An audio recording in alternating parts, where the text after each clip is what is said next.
안녕하세요. 이삭줍는 교회와 북한 이탈 주민 선교단체를 섬기고 있는 김형겸 목사입니다.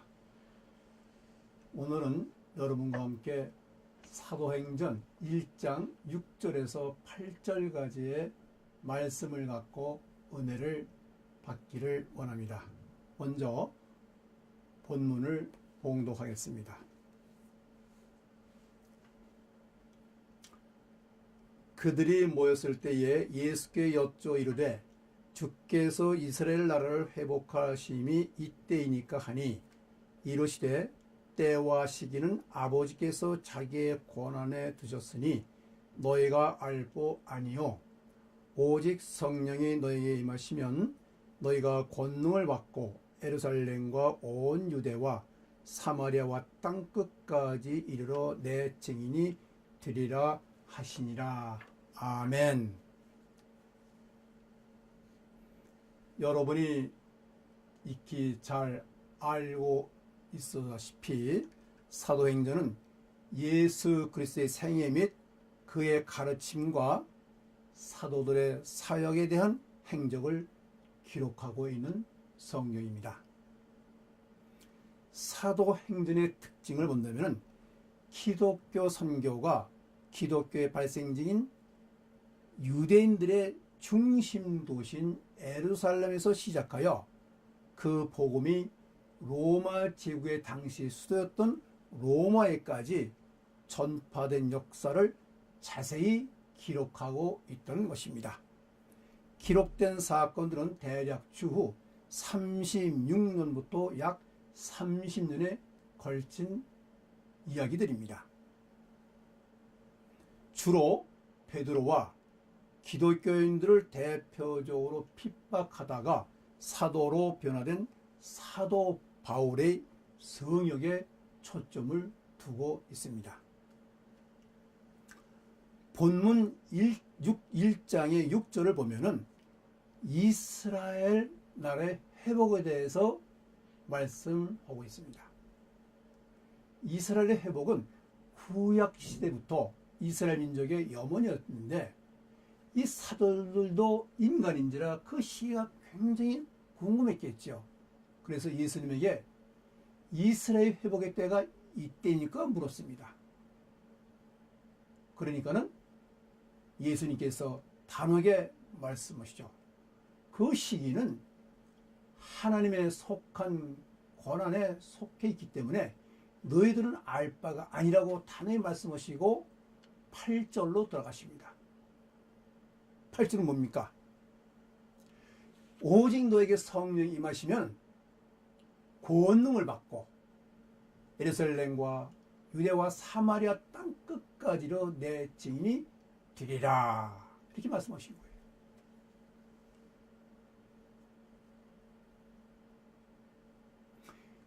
그렇게 하시고 예수님이 많은 사도들이 보는 앞에서 구름 속으로 올라가서 승천을 하시게 돼 있죠.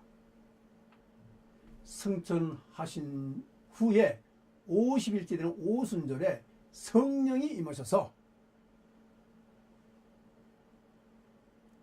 베드로가 부활하신 구주에 대하여 담대히 증거하고 약 3,000명이 개종하는 사건이 일어났습니다. 사도들이 자기들의 성역을 도와줄 7 집사를 세웠는데 그 중에 한 명인 스데반은 유대인 공회에서 말씀을 증거하다가 돌로 맞아서 순교를 당하게 되고 기독교인들을 핍박을 하게 됨에 따라서 그 기독교가 뿔뿔이 해지면서 세계 선교가 시작이 되었던 것입니다. 본문을 보면은 1장 8절에 5개의 단어가 나옵니다. 첫째가 오직, 성령, 권능, 땅끝, 증인, 이 5개입니다. 말씀의 권능을 강조했습니다. 말씀은 권능이 있어야 듣는 사람에게 영향을 미쳐서 그 사람의 마음이 변하고 감동해서 그 사람의 삶이 변하게 되는 겁니다. 말씀을 듣기 전까지 그 사람의 생각을 얽매었던 사탄이 물러가게 되는 것이죠. 그래서 말씀에는 권능이 있어야 되는 겁니다. 그럼 권능은 어디서 주어집니까? 성령으로만 주어진다고 했죠. 오직 성령으로만 권능이 주어집니다.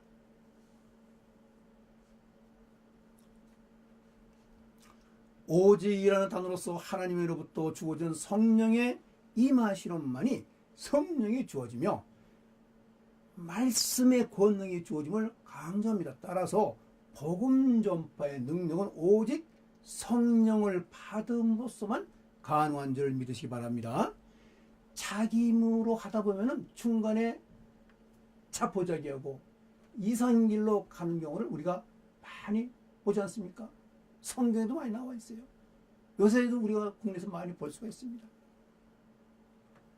오늘날 이 세상에는 사도 바울이 변화하기 전에 사울 같은 사람이 너무나 많습니다. 그들은 지성과 인격이라는 천부적 은사를 풍부하게 지니고 있습니다. 그들은 개인적 소신과 활력과 진취력과 추진력을 갖고 있으며 반기독교적 소신을 용기 있게 주장하기도 합니다. 그들은 또한 대단히 진실한 면도 있습니다. 그러나 그들은 진정으로 잘못되어 가고 있습니다.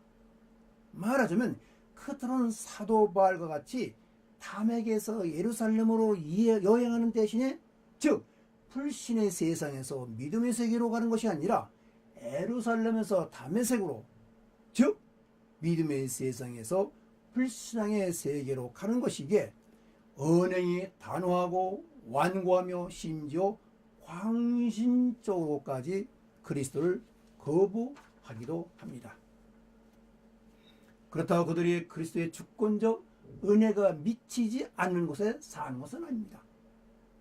따라서 우리는 더 많은 믿음, 더 많은 기대를 갖고서 그들을 위해서 그리스도가 먼저 그분의 가시돋친 채찍으로 그들을 찌르시고 그 다음에는 그들을 결정적으로 붙드시도록 기도해야 될 필요가 있습니다.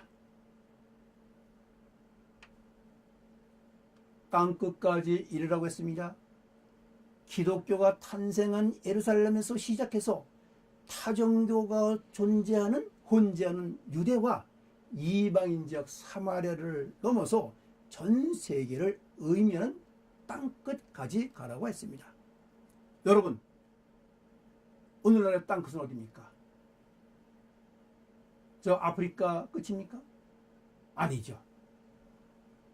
아직도 사람의 왕래는 물론 서신과 인터넷이 오가지 못하는 곳, 아주 가까운 곳, 우리의 동족이 주님을 모르고 사는 북한 땅입니다. 북한 선교에 다 같이 힘을 써야 되는 이유가 여기 있습니다. 증인이 되라고 했습니다. 무엇에 대한 증인입니까? 예수님의 부활에 대한 사건의 증인입니다. 예수님의 승천과 재림에 대한 약속의 증인입니다. 사도행전 2장 21절에는 절대로 누구든지 주의 이름을 부르는 자는 구원을 얻게 된다는 약속입니다. 2장 38절 너희가 회개하고 예수 그리스도의 이름으로 세례를 받고 죄사함을 받으면 성령을 받게 된다는 약속입니다. 요한복음 3장 16절에서 예수를 믿는 자마다 멸망하지 않고 영생을 얻게 된다는 약속의 증인입니다. 여기에 저는 증인의 자세를 강조하고 싶습니다. 증인의 역할은 그가 하는 말과 행동에 신뢰가 있으면 증인이 되는 것입니다. 여기에 우리 기독교인들이 깊이 생각해야 될 숙제가 있습니다. 먼저 믿고 복음을 전하도록 명령을 받은 우리에게 필요한 자세는 무엇이겠습니까? 저는 이 증인의 자세는 예수님의 제자로서 갖춰야 할 예수님의 품성을 닮아 가는 것이라고 단정을 내립니다. 첫째는 믿음과 신뢰입니다. 하나님과 성도 간의 신뢰와 믿음입니다. 사랑과 사람 간의 신뢰입니다. 정직과 책임감입니다. 겸손함과 순종입니다. 감사와 절제이고 용서와 긍휼이며 그 외에 여러 가지가 많이 있지만 마지막은 사랑으로 포장하려 합니다. 아무리 좋은 말도 사랑이 없으면 꽹과리 소리라고 말씀하시지 않았습니까? 그러면 성령이 충만한 사람이 권능을 받아도 증인의 역할을 하는데 이 사람이 성령이 충만한지 아닌지를 우리가 어떻게 합니까? 내 자신이 성령이 충만한 것을 판단하는 기준이 있습니다. 나무의 열매를 보면 그 나무로 우리가 판단하겠습니까? 시골에 살자는 이 서울 어린이들은 그 나무가 밤나무인지 감나무인지 대추나무인지 배나무인지 사나무인지 분별을 못해요. 그러나 가을철 되면 빨간 열매는 사과나무요, 대추나무요, 감나무요, 배나무 다 알게 됐습니까? 그 열매를 보고서 그 나무를 알 수가 있는 것입니다. 갈라디아서 5장 22절과 23절에 나타나 있는 성령의 열매도 있습니다. 사랑과 희락, 화평과 오래 참음, 자비와 양선, 그리고 충성과 온유와 절제입니다. 사랑하는 시청자 그리고 성도 여러분, 제가 몇 년 전에 친구로부터 들은 이야기가 있습니다. 우리나라의 가장 큰 재벌에서 장학금을 주어서 미국의 가장 유명한 대학에 석박사 코스를 밟을 학생을 선발하는 때가 있었습니다. 그런데 그 친구분의 따님이 국내에서 가장 좋은 대학을 나와가지고 그 응시에 합격을 했어요. 얼마나 많은 사람이 거기에 응시했겠습니까? 학생의 학비는 물론 그 가족들의 생활비를 다 주니까 보통 한 6, 7년에 걸친 그 생활비와 학비를 다 주는 거니까. 그런데 이 따님이 합격을 했는데 여러 가지 시험이나 이런 거 다 봐가지고 근데 마지막 신청 면접을 위해서 그 면접관이 한국에 왔어요. 근데 그 면접관이 그 따님과 거의 열흘 동안을 같이 보내드립니다. 같이 호텔에서 먹고 자고 영화도 다니고 등산 다 해봐요. 왜 그랬을까요?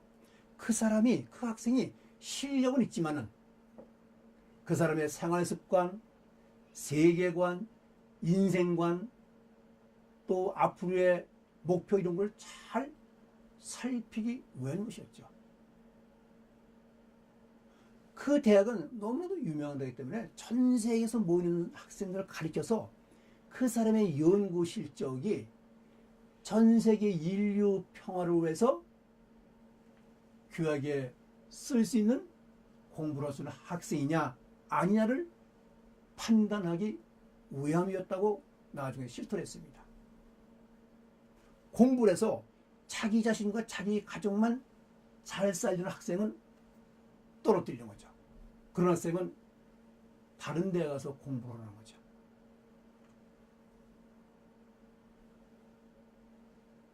여러분, 우리나라 각 대학이나 관공서나 대그룹에서 직원들을 뽑을 적에 면접을 보셨습니까? 보통 한두 시간 아닙니까? 그것을 보고 어떻게 그 사람을 압니까? 알 수가 없는 거예요. 그러니까 그러니까 마음에 안 드니까 신원 보증까지 세워서 채용을 하는데 그 사람들이 직장에서 혹은 관공서에서 얼마나 좋지 않은 비리와 비윤리적인 일들이 많이 있습니까? 요새 정치가들이 얼마나 성적 타락이 되어 있습니까? 얼마나 도저히 입에는 담을 수 없는, 담고 싶지 않은 그런 일들이 많이 매스컴에 나오지 않습니까? 우리 어린 자식들의 창피한 일들이 많이 벌어지고 있어요.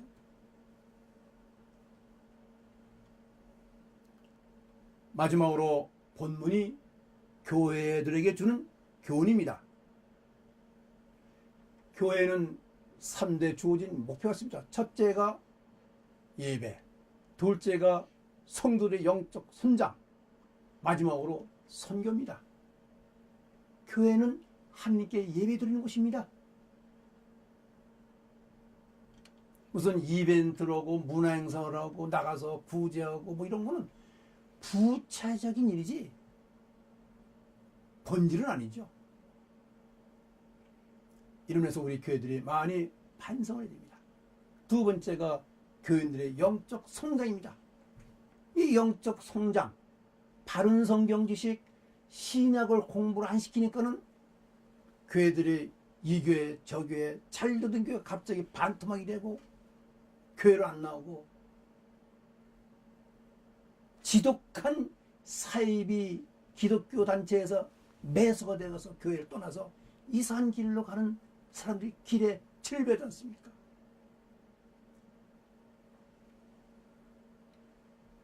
왜 그렇습니까? 교회에서 제대로 된 성경 지식을 공부 안 시키고 신학 공부를 안 시켰기 때문에 기본이 약한 거죠. 마지막으로 전도입니다. 전도를 하지 않은 교회는 있을 수가 없어요.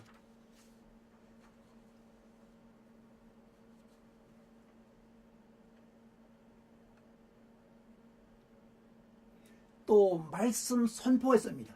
말씀 선포가 있어야 되는데 말씀 선포는 하나님의 권능으로만 성도들의 감정과 의지에 전달되어 그들이 변화돼서 그들의 삶이 변하고 그들의 가정이 변하고 그들이 속한 단체와 직장이 변화돼서 결국은 우리 사회가 바람직한 방향으로 가고 있는데 요새 사회가 어떻습니까?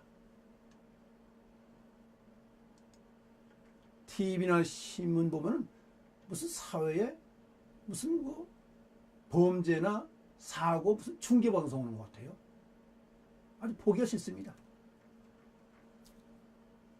집안에서 살아가는 손자 손녀들과 아들 며느리가 같이 텔레비를 볼 수 없는 세상이 왔어요. 쑥스러워서 창피해서. 요사이는 성도들이 세상 지식으로 감정과 의지가 점령되어 버렸기 때문에 오히려 강단에서 말씀을 선포하는 목사님의 말씀을 평가하러 들고 비평까지 하려고 듭니다. 따라서 교회는 사명의 정상적인 수행을 위해서 중직자들의 믿음 상태를 잘 정비해야 됩니다. 교회 개척은 쉽습니다. 그러나 지속적으로 주님이 재림하시는 그날까지 그 교회가 계속 유지 발전시키는 것은 또 다른 차원의 문제입니다.